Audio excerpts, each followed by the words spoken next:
Hello दोस्तों, नमस्कार। मेरा नाम है कश्मीर और आप देख रहे हो लर्निंग एज आई थिंक। तो साथियों, जैसे आप जानते हो कि मैं एटीट्यूड के बारे में बात कर रहा हूँ और एटीट्यूड के ऊपर जो मेरा 5वां वीडियो है।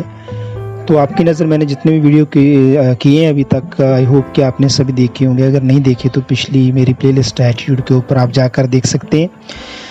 तो देखने के बाद कमेंट ज़रूर कीजिएगा कि मैंने कैसा काम किया है।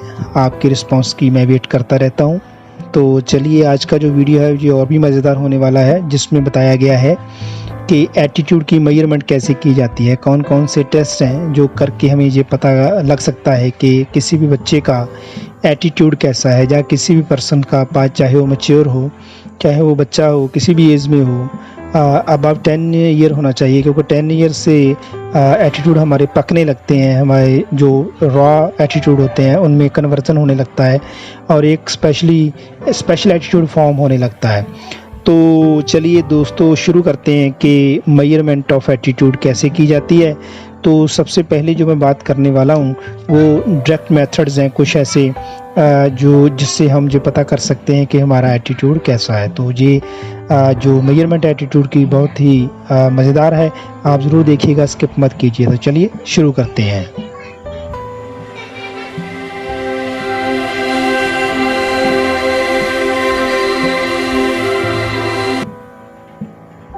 तो दोस्तों, जैसे मैंने आपको बताया था कि जो एटीट्यूड होता है वो हमारे रिस्पॉन्सेज होते हैं, इम्प्लिसिट और स्पेशल रिस्पॉन्सेज होते हैं किसी भी ऑब्जेक्ट के प्रति, किसी भी पर्सन के प्रति, किसी भी आइडियाज़ के प्रति, किसी भी वैल्यूज़ के प्रति, किसी भी सिचुएशन और किसी भी सोशल सराउंडिंग के प्रति हमारे जो बिहेव हैं, रॉ बिहेवियर हैं, रिस्पॉन्सेज हैं, उसको हम जब वो पकते हैं, जब हम उसके बारे में हम आइडिया बना लेते हैं कि ये चीज़ ऐसी है, तो वो एटीट्यूड कहलाता है। तो एटीट्यूड हमारे बिहेवियर से निकल करके आता है कि हम उसके प्रति कैसा रिस्पांस दे रहे हैं और रिस्पांस से बिहेव कैसा हम उसके प्रति प्रकट कर रहे हैं। तो ऐसे जो है हमारा एटीट्यूड फॉर्म होता है। तो अब हम बात करने वाले हैं कि कुछ ऐसे मेथड हैं जो मेजर करते हैं एटीट्यूड को। तो सबसे पहले है डायरेक्ट मेथड्स हैं कुछ, उनके बारे में आज मैं बात करूँगा।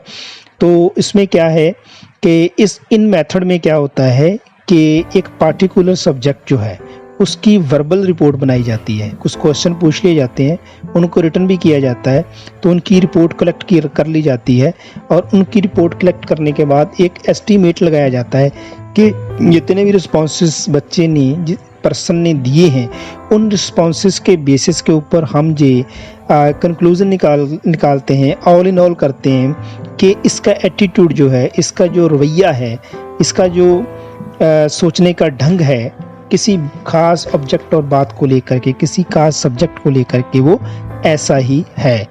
इन जो डायरेक्ट मेथड है, इन मेथड से हम पता लगा सकते हैं कि उसका एटीट्यूड पर्सन का कैसा है। फॉर एग्जांपल, फर्स्ट की बात करूँगा, हम बच्चे को एक इंटरव्यू टेक्निक यूज़ करते हैं। इसको हम जो कहते हैं डायरेक्ट क्वेश्चन हम बच्चे से करते हैं, पर्सन से करते हैं, एक इंटरव्यू मेथड की तरह, जिससे हम बार बार कुछ ऐसे क्वेश्चन करते हैं किसी खास सब्जेक्ट को लेकर के जो घुमा के पूछे जाते हैं। जैसे फॉर एग्जांपल मैंने पूछा कि जो 20 साल से ऊपर की एज होती है वो काफ़ी क्रिटिकल होती है। फिर मैंने वो बीच में कुछ और क्वेश्चन कर लिए, लेकिन 2-4 क्वेश्चन करने के बाद फिर मैंने क्वेश्चन किया कि 20 साल के ऊपर की जो एज होती है वो इतनी मतलब इमोशनल होती है कि कुछ भी किया जा सकता है, कुछ भी होने का चांस होता है। फिर 2-4 क्वेश्चन पूछ लिए जाते हैं इंटरव्यू की तरह, फिर से पूछा जाता है कि 20 साल के बाद की उम्र जो होती है वो इतनी खतरनाक होती है कि, मतलब आगे छोड़ दिया जाता है, उसको वो फिल करता है। तो ऐसे बार बार जब किसी एज के बारे में हमें पता करना है, ऐसे ही किसी सब्जेक्ट के बारे में अगर हमें पता करना है, तो ऐसे क्वेश्चनेयर बना लिए जाते हैं। उस क्वेश्चनेयर को जब हम कलेक्ट करते हैं तो उन आंसर को देखा जाता है जिस आंसर के लिए हमें उसका एटीट्यूड जो है मेजर करना है। तो जैसे मैंने एज की बात की, तो ऐसे आप कोई भी सब्जेक्ट ले सकते हो जिससे ये पता चल सकता है कि हम जिसके एटीट्यूड के बारे में बात कर रहे हैं और किस सब्जेक्ट के एटीट्यूड के बारे में बात कर रहे हैं, तो वो ऐसा ही है। उस कलेक्शन, उस डाटा के आधार पे जो हमने इंटरव्यू मेथड से किया है, उस आधार पे हम इस नतीजे पर पहुंच सकते हैं कि हाँ भाई, इसका एटीट्यूड ऐसा ही है। दूसरा मेथड जो है, जो भी डायरेक्ट मेथड है, इसमें सेम कंडीशन है, लेकिन इसमें कुछ स्टेटमेंट्स दी जाती हैं। मान लो मैंने 5 और 10 स्टेटमेंट ऐसी दी जिसमें मैंने एक सब्जेक्ट चुना, सब्जेक्ट चुना मैंने ग्रीनरी का या एनवायरनमेंट का। जैसे एनवायरनमेंट जो है बच्चों के सामने मैंने स्टेटमेंट्स रखी। पहली स्टेटमेंट रखी कि बच्चों जो एनवायरनमेंट है ये पोल्यूटेड हो रहा है, इसके पोल्यूटेड होने का कारण जो है हम लोग ही हैं, ठीक है ना। तो नेक्स्ट स्टेटमेंट में हमने ये कहा कि इतना भी पोल्यूटेड नहीं है कि एनवायरनमेंट में हम सांस भी ना ले सकें। नेक्स्ट क्वेश्चन में हम ये पूछ सकते हैं, स्टेटमेंट ये लगा सकते हैं कि जो एनवायरनमेंट होता है आहिस्ता आहिस्ता इतना गंदा हो रहा है कि आने वाले समय में हमें सांस लेना भी मुश्किल हो जाएगा। अगर आपको मौका दिया जाओ तो आप क्या करोगे, डैश डैश डैश, उस स्टेटमेंट को वो पूरा करेगा। ऐसे ही नेक्स्ट स्टेटमेंट, फिर नेक्स्ट स्टेटमेंट बदली जाएगी, कुछ और क्वेश्चन भी पूछ लिए जाएंगे, स्टेटमेंट बदली जाएगी बार बार। तो इस चेकलिस्ट के थ्रू हम इस स्टेटमेंट्स के थ्रू जो स्टेटमेंट हमने उसको दी है बच्चे को, इस स्टेटमेंट से उसको पता लगाया जा सकता है कि इसका खास सब्जेक्ट जो हमने पूछा, जिस बात को लेकर के हम बात कर रहे हैं, जिस बात को लेकर के हमने स्टेटमेंट बनाई है, उस बात को लेकर के बच्चे का एटीट्यूड कैसा है। तो तीसरी की बात करते हैं, ये भी डायरेक्ट मेथड है। ये है हमारा एटीट्यूड स्केल होता है। एटीट्यूड स्केल बहुत सारे हैं। साइकोलॉजिकली हम देखें तो एटीट्यूड के स्केल्स नंबर ऑफ स्केल्स हैं, लेकिन उसमें से कुछ एक स्केल्स मैं ढूंढ के लाया हूँ आपके लिए। तो जो मैंने स्केल ढूंढा है, इस स्केल से जो है, जैसे आप स्केल के बारे में जानते हो, मेजरमेंट होती है स्केल में भी, उसमें भी ग्रेडेशन दी जाती है, negative, positive, very negative, poor, ठीक है ना। तो उसके ऊपर जो है ग्रेडेशन दी जाती है, गुड और वेरी गुड, बेस्ट, ठीक है ना। तो ऐसे ग्रेडेशन जी है ऊपर की तरफ ले करके ये जाती है। तो ये एक्स्ट्रा ऑर्डिनरी तक ऊपर जाती है और नीचे अगर हम ले करके आए तो वेरी पुअर तक आती है। तो इस स्केल से भी हम माप सकते हैं कि बच्चे का एटीट्यूड क्या है।